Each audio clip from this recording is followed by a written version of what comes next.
I still remember the way the sky looked when Earth fell. It wasn't a blazing apocalypse or a triumphant last stand. It was silence, the kind that seeps into your bones. Our skies, once cluttered with resistant satellites and desperate countermeasures, were clean, cleansed. The enemy's ships hovered above us like patient vultures, silent, glowing, unchallenged.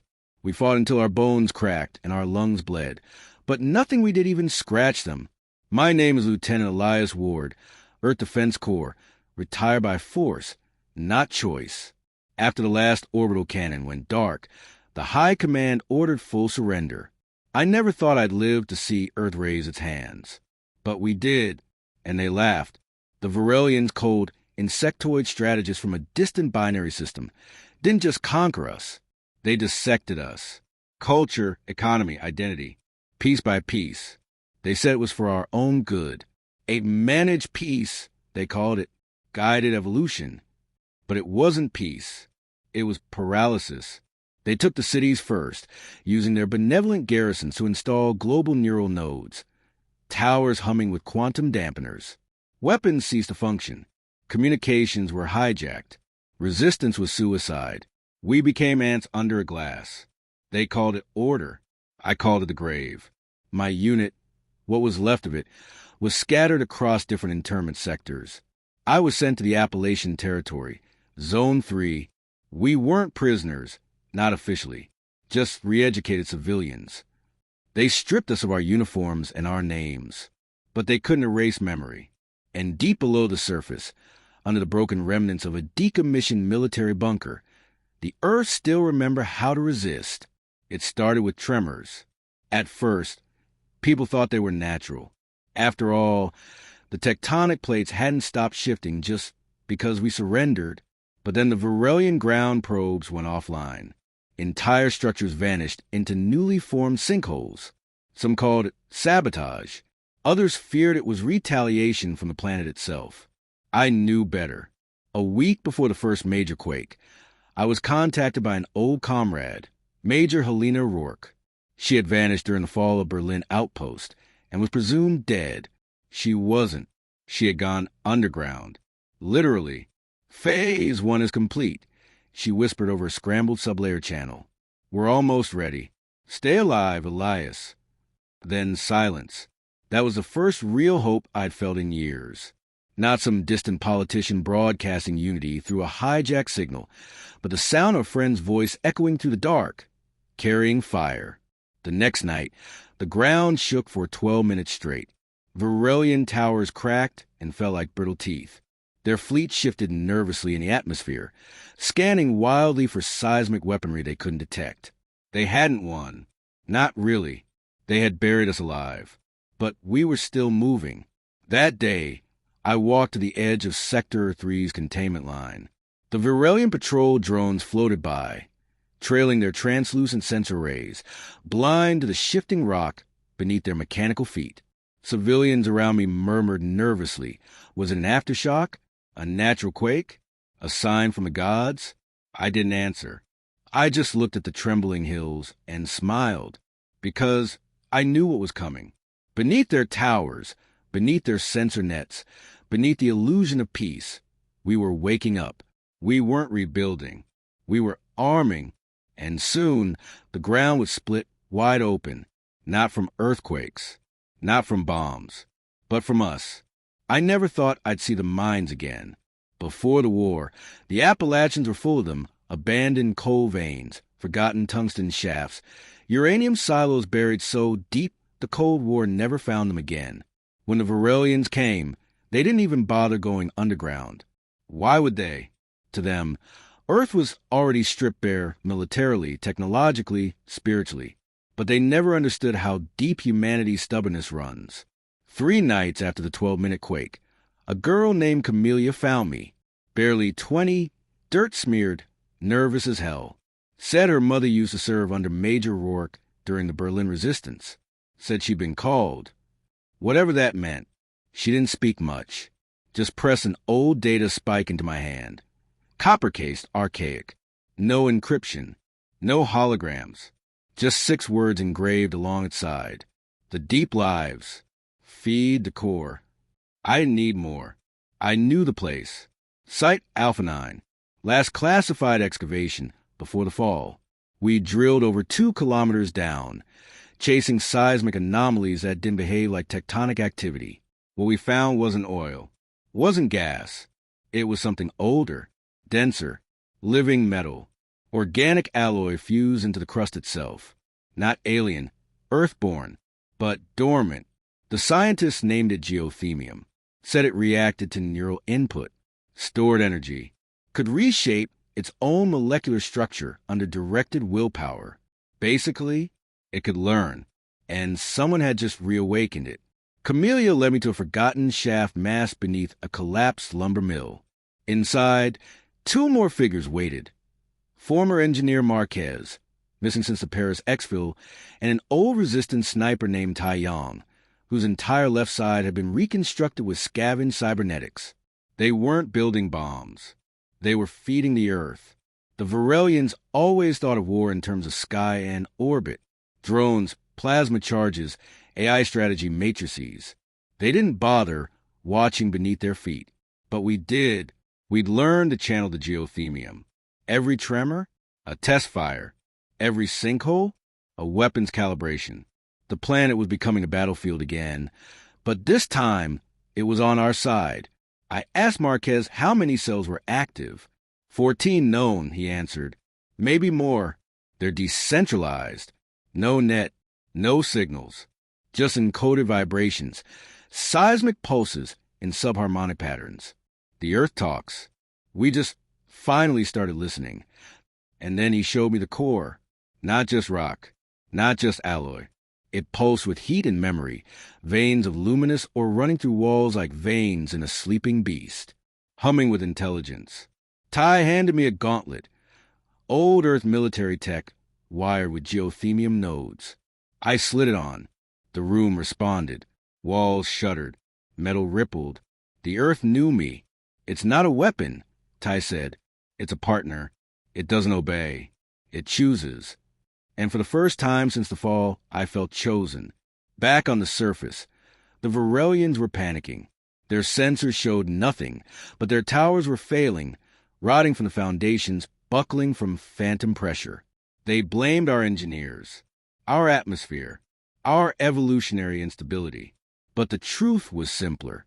The Earth didn't want them here, and it was learning how to fight. That night, we activated Node 7. A control quake under the eastern sky spire, their main communications relay. It collapsed on itself. No explosion, no debris, just swallowed whole, like it had never been there. No alarm sounded. No retaliation came. They couldn't even prove it was us. But the ground remembered, and it was only getting stronger. They say silence is the enemy of war. That's wrong. Silence is how war breeds. By the 3rd week of coordinated subterranean strikes, the Virellians were flinching at shadows. Their patrols doubled. Their skyborne scouts drifted lower, scanning the terrain with frenzied desperation. But they found nothing. No weapons. No command nodes. Just Earth. And that terrified them more than guns ever could. I'd seen what panic looked like during the first days of surrender. When cities folded, families disappeared, and resistance cells were snuffed out like birthday candles. But this was different. This wasn't panic from power.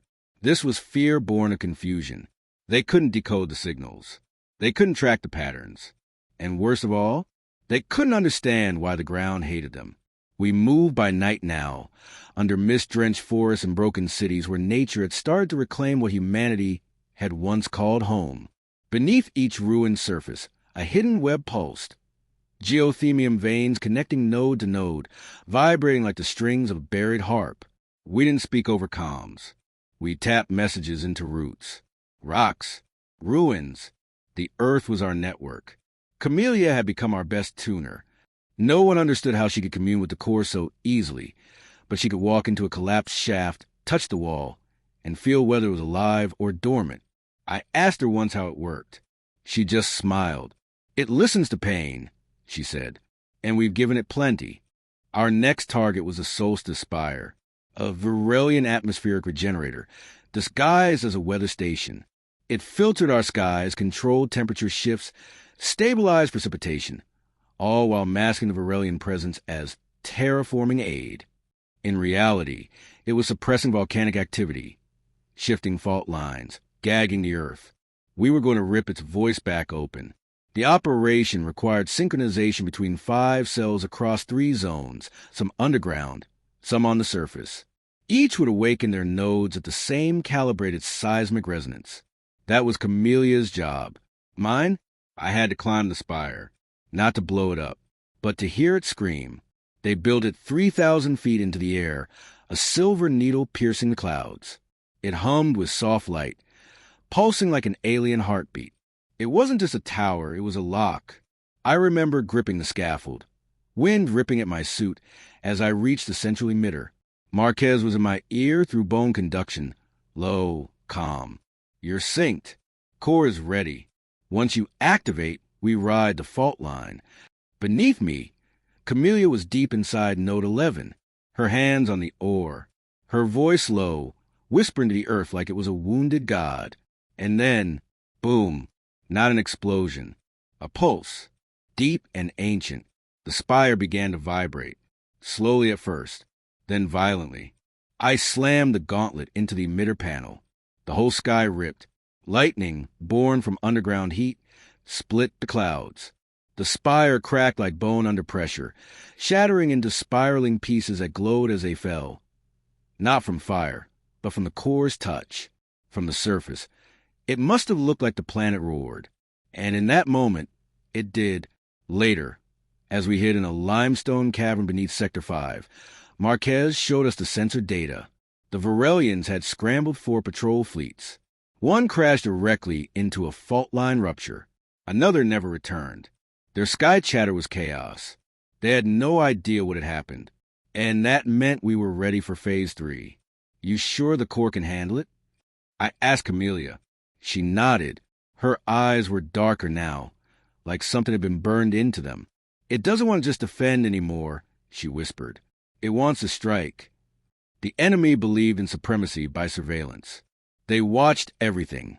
Faces, heat signatures, genetic data, even the electromagnetic field fluctuations caused by brain activity. They dissected resistance before it could be born. Their orbital archives knew our patterns better than we did. But the one place they never thought to look, beneath, we lived like ghosts for 2 years. The surface was a prison, but underneath, below the shattered cities and empty highways, was a second Earth. One of tunnels, sunken bunkers, veins of half-dead metal, and the slow, patient heartbeat of a planet learning to fight back. We weren't hiding anymore. We were reconvening. The core had changed since the solstice spire fell. No longer dormant. It now pulsed like a second sun under our feet. Its glow bled through stone. Its hum vibrated our bones. And it had begun to speak, not in words, but in visions. Camellia saw them first. Murals of molten or carved themselves into cave walls, glowing like firelight. They showed towering creatures of rock and metal, ancient titans curled in the planet's crust, sleeping through epochs. Are they machines? I asked her one night as the murals shifted. She shook her head slowly. No, they're us, what we left behind. The scientists used to laugh at the old myths, giants in the earth, the world beneath the world. But maybe those stories weren't fiction. Maybe they were warnings. The core wasn't just energy. It was memory. And humanity had once tapped into it long before the Virellians arrived. A forgotten age, buried by ice and time. Camellia believed we hadn't built the core. We had awakened it before. And now we were doing it again.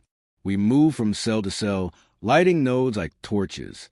Major Rourke resurfaced at last, her voice breaking through a hijacked orbital frequency just long enough to deliver 4 words. The Leviathan is stirring. At first, we thought she meant a weapon. We were wrong. It was during the activation of Node 13, deep beneath the ruins of San Diego, that we finally understood. The Earth shook, but not from our doing. It groaned, trembled, and then, through a collapsing tectonic breach, we saw it.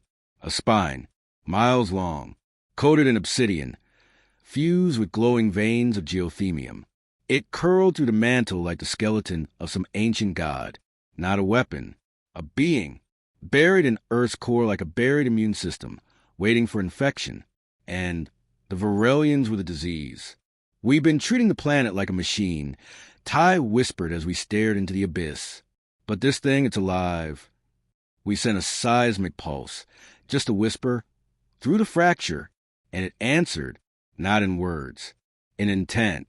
Every node on Earth pulsed in unison. The murals changed, the patterns aligned. The core wasn't just waking up, it was rising. Back on the surface, the Virellians began evacuating key personnel from Earth sectors.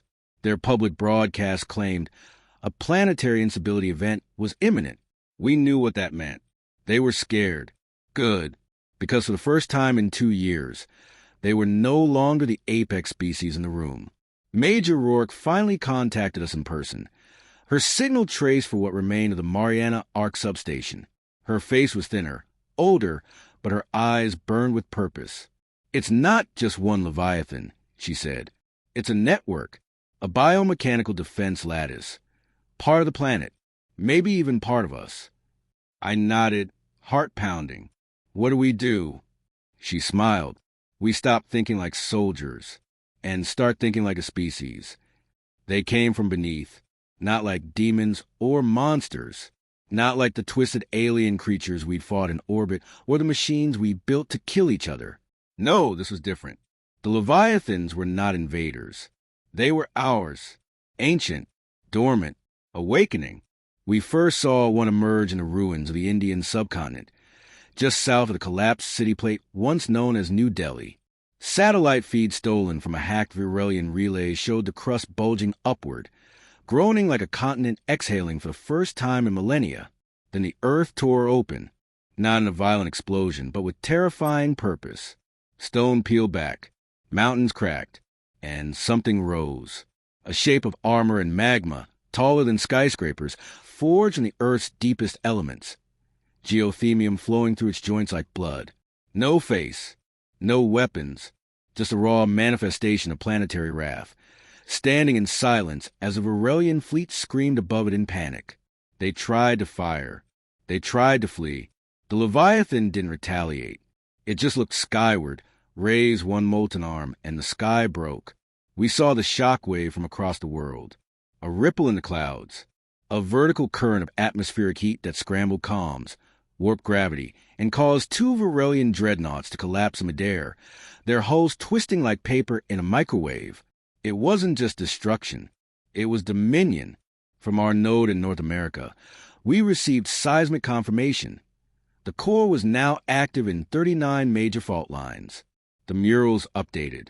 The network evolved. Even our own bodies began to change. That was the part no one expected. Camellia was the first to show signs. Her skin shimmered faintly under low light. Her nervous system had begun to interface with the gauntlet passively. She could hear vibrations across miles without equipment. It's not mutation, she whispered, eyes wide with awe. It's reclamation. The Earth is remembering what we used to be. Ty Marquez ran tests. The geothemium wasn't just a metal. It was symbiotic. It didn't override us. It completed us. We weren't just using the planet's defense systems anymore. We were becoming part of them. The Virellians panicked. They abandoned surface cities in droves. Their towers were swallowed. Their drones were grounded. Their AI networks tried to adapt, but failed to map the shifting seismic patterns. Earth was no longer predictable. It was evolving. In their arrogance, they conquered only the visible, but humanity had always been more than cities and steel. We were adaptation. Major Rourke brought us together in a forgotten orbital silo buried beneath Denver. Camellia, Ty, Marquez, and what was left of the resistance leadership. The mood was grim but electric. They're regrouping, Rourke said, tapping the hollow table. Scans show they're focusing everything into a fail-safe weapon, a planet-stripping orbital lance. Marquez winced. They mean to burn Earth down. Rourke nodded. They came to steal a world. But now they know they can't keep it, so they'll destroy it out of spite. She looked at me. This is it, Elias. The final strike. We don't have weeks. We have days. Camellia stepped forward. Her voice was calm, certain. Then we bring the Leviathans to the surface. Silence. Every last one of them. That night, I stood at the mouth of Node 17, deep in the Colorado crust. The core pulsed beneath me. The gauntlet fused in my skin like it had always been there. And as I tapped the sequence into the stone, I didn't feel fear. I felt resolve, because the enemy thought they'd won. But they forgot whose planet they were standing on. And now, the ground was waking up. The first Leviathan moved. Not lumbering. Not clumsy. It moved like tectonics think. Slow, deliberate, but with such undeniable force that the planet listened when it stepped. Its body didn't just exist on the surface. It extended into crust, through veins of geothemium that lit up like synapses in a brain stretching across continents. They weren't singular titans. They were neurons. Earth was no longer just a battlefield. It was thinking, and it had chosen its immune system. Us, there were 10 Leviathans active by the next sunrise, one in the Himalayas, one in the Andes, one beneath the scorched crust of the outback. 2 more had begun to stir beneath the Atlantic ridge, shaking the ocean floor with every twitch of their armored limbs.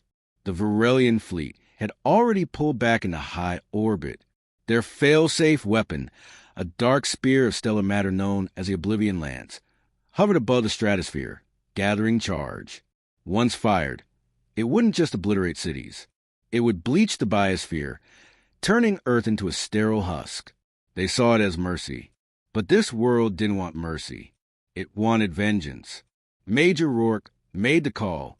All nodes are live. If we don't act now, they'll erase the core and us with it. Her voice shook for the first time in years. Not from fear, from awe. The Leviathans are waiting. For us.